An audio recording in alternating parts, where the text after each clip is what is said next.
भावी शिक्षकांच्या वतीने नागपूर अधिवेशनावर महाएल्गार मोर्चा पाहायला मिळते। 100% शिक्षक भरतीच्या मागणीसाठी आंदोलन सुरू आहे। एक भरती एक पद एक बिंदू राबवण्याची मागणी आंदोलकांची आहे। पवित्र पोर्टलवरील नोंदणी तात्काळ सुरू करण्याची मागणी देखील करण्यात आली। कंत्राटी शिक्षक पद्धतीला शिक्षकांचा विरोध असून झेडपीच्या 100% रिक्त जागा लगेच भरण्याची मागणी या आंदोलकांनी केली आहे। याचाच आढावा घेत आंदोलकांशी बातचीत केली आहे लोकशाहीचे प्रतिनिधी सचिन पोफळी यांनी। पाहूया। भावी शिक्षक जे आहे ते आपल्या विविध मागण्यांसाठी या ठिकाणी आंदोलन करताना आपल्याला दिसून येत आहे। आपण त्यांच्याशी थेट चर्चा करूयात। काय सांगाल, कशासाठी आपण आंदोलनावर बसलाय? सर, 8 डिसेंबर या दिवशी आम्ही विधान भवनावर 1,500 उमेदवार जे भावी शिक्षक आहेत, कंत्राट शिक्षकांचं ओझं जे आहे ते महाराष्ट्राच्या शैक्षणिक क्षेत्रावर चालू झालेलं आहे आणि आम्ही भावी पात्रता शिक्षक जे आहोत की जवळजवळ 20 वेळा पास आहोत।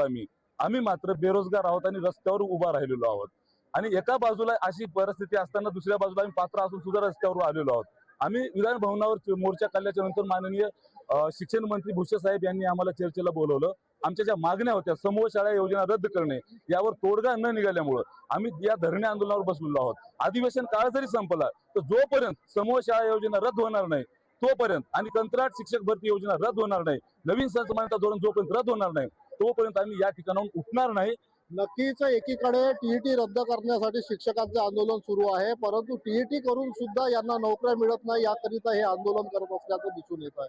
सचिन पोफळी, लोकशाही मराठी, नागपूर येथे हिवाळी अधिवेशन सुरू आहे। आज 5वा दिवस आहे। विविध संघटनांच्या वतीने आंदोलन करत हिवाळी अधिवेशनावर धडक देण्यात येत आहे। त्याच अनुषंगाने आज भावी शिक्षक जे आहे ते आपल्या विविध मागण्यांसाठी या ठिकाणी आंदोलन करताना आपल्याला दिसून येत आहे। पण त्यांच्याशी थेट चर्चा करूयात। काय सांगाल, कशासाठी आपण आंदोलनावर बसलाय? सर, 8 डिसेंबर या दिवशी आम्ही विधान भवनावर 1,500 उमेदवार जे भावी शिक्षक आहेत, कंत्राट शिक्षकांचं ओझं जे आहे ते महाराष्ट्राच्या शैक्षणिक क्षेत्रावर चालू झालेलं आहे आणि आम्ही भावी पात्रता शिक्षक जे आहोत की जवळजवळ 20 वेळा पास आहोत।